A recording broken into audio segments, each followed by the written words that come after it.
All right, in chapter 13, we're going to talk about special occasion speeches. And we're going to talk about ceremonial speeches, life transitions, ceremonies, and we'll consider the character of the occasion. So to start, we'll talk about speeches at life transitions. So we'll start with toast. So with toast, typically you do prepare ahead of time. You think about what you want to say in advance. If you think you'll be nervous, jot some things down on a slip of paper and glance at it before your turn comes so that you kind of know what you want to say. You stand up and speak so that when you give the toast, it kind of makes it easier for people to hear you.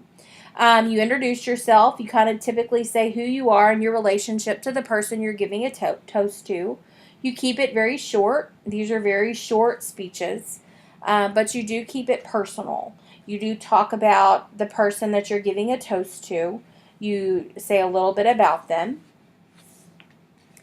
And you also want to stay original. Keep any quotations brief and relevant. And it's always a good idea, it says, to leave song lyrics to the wedding singer. So use only appropriate humor. Speak directly to the couple you're toasting or the person you're toasting. Be pithy when possible. Often a toast is expressed as an antithesis or a repetition. No limericks, please. So it gives an example in your book of a traditional toast as an example.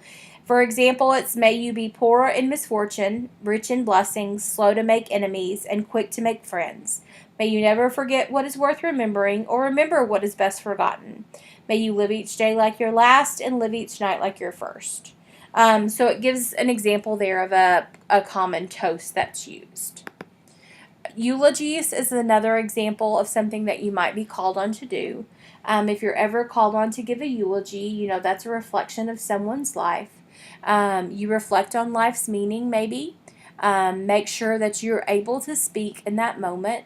Say less rather than more. It's always common to share a memory of the person, and it always is important to acknowledge those people that are mourning for those that have the person that's been lost. Graduation is another example of when you might be asked to speak at a life transition.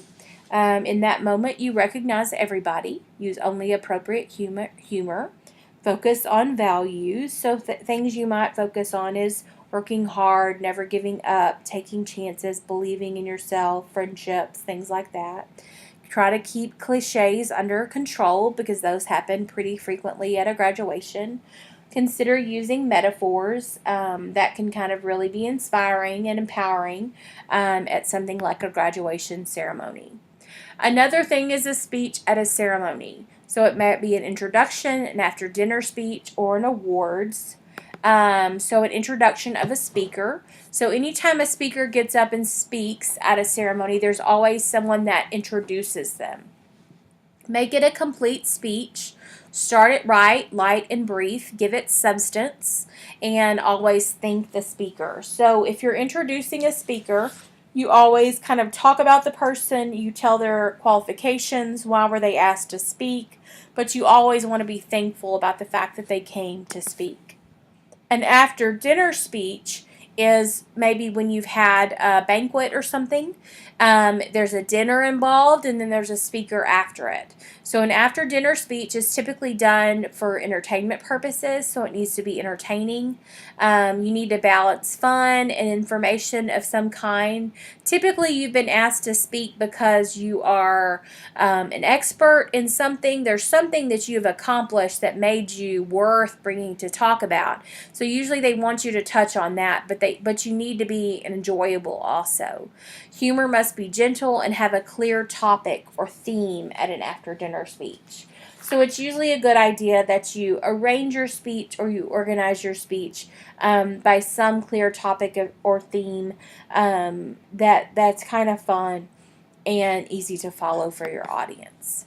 Presenting an award, you would introduce the person, you explain the meaning of the award, the significance of the award, you illustrate why this person that's receiving the award is deserving of the award that they're receiving, and that you make it a special and a memorable moment for that person. So, in summary, occasional ceremonial speeches are very special. You consider the meaning of the occasion. You make your speeches personal. Most of them will be very to the point, though, and your basic speech compositions will apply. Rules will apply.